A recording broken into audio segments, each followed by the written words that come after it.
नमस्कार.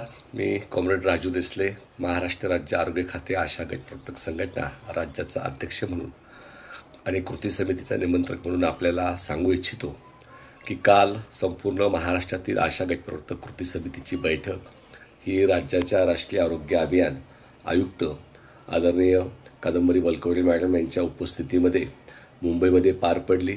त्यात संचालक आदरणीय वीर सर, त्याचप्रमाणे सहसंचालक राजेंद्र भालेराव, त्याचप्रमाणे आशा कोऑर्डिनेटर स्वातीताई पाटील यांच्या उपस्थितीमध्ये कृती समितीचे सर्व संघटनेचे चारही संघटनेचे पदाधिकारी आम्ही उपस्थित होतो.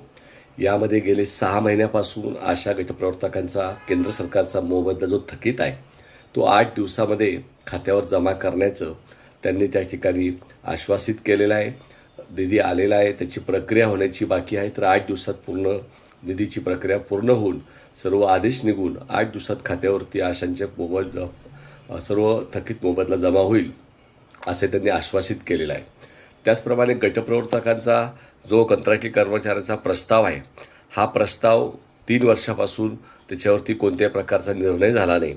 याबाबत पुन्हा राज्याच्या वतीने हा प्रस्ताव केंद्राला पाठवण्याचा आणि त्याचा पाठपुरावा करण्याचा सुद्धा त्यांनी आश्वासित या ठिकाणी केलेला आहे.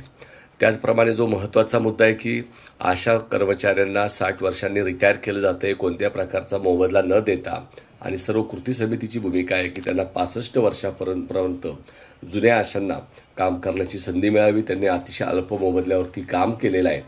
याबाबत आग्रही भूमिका कृती समितीच्या सर्व पदाधिकाऱ्यांनी मांडल्यावर त्यावर सुद्धा इतर अंगणवाडी असेल, परिचर असेल, याच्याप्रमाणे आशांना सुद्धा 65 वर्षापर्यंत काम करता येऊ शकेल का, याबाबतचं सर्व कागदपत्र पाहण्याचं आश्वासित त्यांनी केलं आणि याच्यावरती आम्ही विचार करून निर्णय घेऊ अशा प्रकारचा आश्वासित केलेला आहे.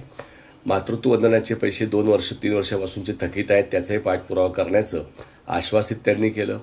त्याचप्रमाणे शहरी आशांना ज्या पद्धतीने OPDमध्ये ड्युटी लावली जाते, सकाळी 9 ते संध्याकाळी 5पर्यंत तुम्ही थांबलं पाहिजे, अशा प्रकारे अनेक महानगरपालिकेच्या आशाताईंच्या तक्रारी आहेत. याच्यावर सुद्धा त्याचा विचारविनिमय झाला. अशा प्रकारची सक्ती करता येणार नाही.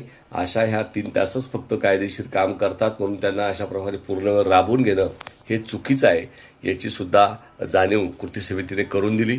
याबाबत स्वतंत्र पत्रक संपूर्ण महानगरपालिका आणि सर्व ठिकाणी निघेल अशा प्रकारचा आश्वासित केलेला आहे. त्याचबरोबर राज्यामध्ये आशा संपूर्ण JSYच्या केसेस घेऊन, बाळातपणाच्या केसेस घेऊन दवाखान्यामध्ये जातात, मात्र त्या ठिकाणी आशा निवारा केंद्र, आशाची रूम उपलब्ध नाही. याबाबत सातत्याने संघटना आम्ही मागणी करत आहोत. जी रूम मिळते ती मागे कुठेतरी असते हॉस्पिटलच्या, तिथं जाणं शक्य होत नाही. आशाताईंना थांबता येत नाही, घाबरतात, आणि म्हणून योग्य पद्धतीची रूम त्यांना उपलब्ध करून द्यावी, त्याचंही पत्र काढण्यासंदर्भात त्यांनी आम्हाला आश्वासित केलेलं आहे. सर्व ठिकाणी आशांना सुरक्षा मिळाली पाहिजे, ही गोष्ट त्यांनी मान्य केलेली आहे. त्याचप्रमाणे आशांना सन्मानाची वागणूक दिली जात नाही, याची गंभीर दखल त्यांनी घेतलेली आहे. आशांचा गटप्रवर्तकांचा अपमानास्पद वागणूक देणं बंद केलं पाहिजे, या संदर्भात सुद्धा सूचना ते त्यांना देणार आहेत. आणि याचबरोबर एक महत्त्वाचा निर्णय त्यांनी त्या ठिकाणी घेतलेला आहे की दर 2 महिन्यांनी आशा आणि गटप्रवर्तकांच्या स्थानिक प्रश्नावरती जिल्हा आरोग्य अधिकारी, मनपा अधिकारी यांनी बैठका घेऊन ते प्रश्न मार्गी लावावेत, अशा प्रकारची समिती आणि त्याची 2 महिन्याची मीटिंग प्रत्येक जिल्ह्यामध्ये व्हावी, अशा प्रकारची भूमिका त्या ठिकाणी घेण्यात आलेली आहे. आणि म्हणून हे सर्व निर्णय कर्मचाऱ्यांच्या आशा गटप्रवर्तकांचे जे प्रमुख मागण्या आहेत त्या संदर्भातले घेण्यात आले आहेत. टीम बेसमध्ये ज्या पद्धतीने आशांना आरोग्यवर्धिनीचा लाभ मिळतो, त्याचा भत्ता मिळतो, गटप्रवर्तकांना का मिळत नाही, हा मुद्दाही त्या ठिकाणी उपस्थित करण्यात आलेला आहे. त्याचप्रमाणे अशा सॉफ्टवेअरचे पैसे गटप्रवर्तकांना सर्व जिल्ह्यामध्ये मिळत नाहीत, ते सुद्धा देण्यासंदर्भातला निर्णय त्या ठिकाणी घेण्यात आलेला आहे.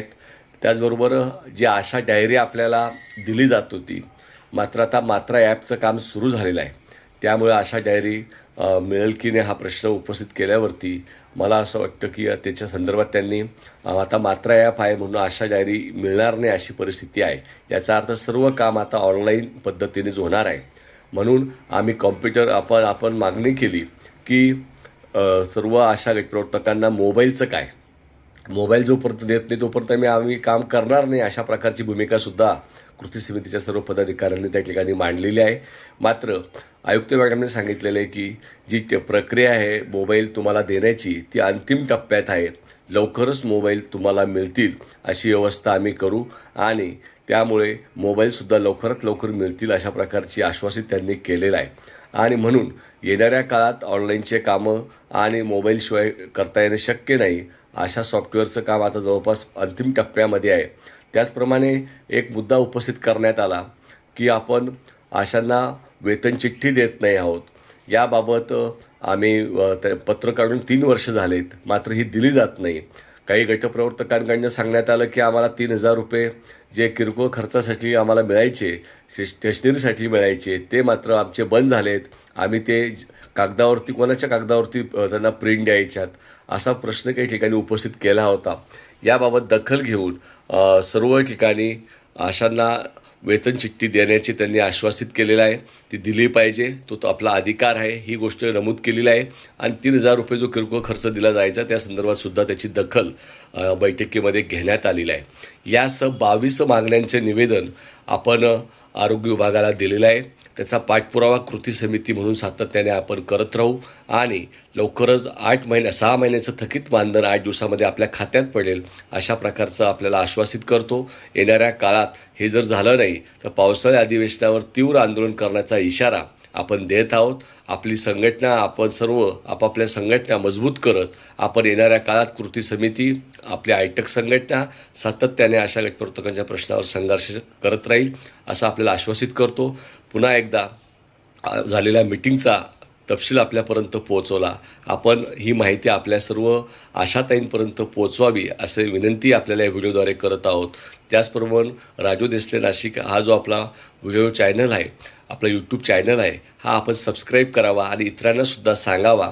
आपल्यापर्यंत आपल्या सर्व माहिती, आपल्या संघटनेच्या बरोबर आपल्या आशांच्या बाबतीतल्या होणाऱ्या चळवळी त्याची माहिती आपल्यापर्यंत पोहोचवण्याचा प्रयत्न गेल्या अनेक वर्ष आपण करत आहोत. याला आपण सगळ्यांनी साथ द्यावी इतकं बोलतो आणि सर्व लढणाऱ्या आशा गटप्रवर्तकांना एक आश्वासित करतो.